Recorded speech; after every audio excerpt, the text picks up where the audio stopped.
All right, guys. Ryan here at B&R Motorsports. We are going to show you how to install your LTR box from Wreck and Racing Products. It's got the molded lower line, so you don't have the kinks.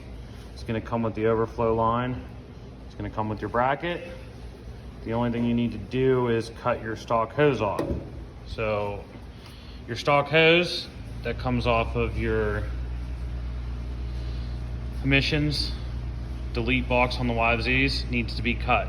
So you can see we got it marked here. It's 7 inches and 2 inches back from the coating here. So we're gonna go ahead and cut that. That's all that needs to be done. And then we got one here that's mounted to remove everything. Here's where your bracket goes. It's gonna be bolted on here. It's gonna come with this little bolt.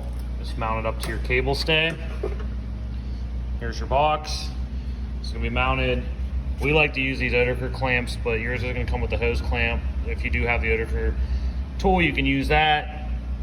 Here's your overflow. You just wanna route it down there. Once you cut the line, that's just all it looks like right there. Just gonna go ahead and slide your line on. And do the same thing, just add your clamps.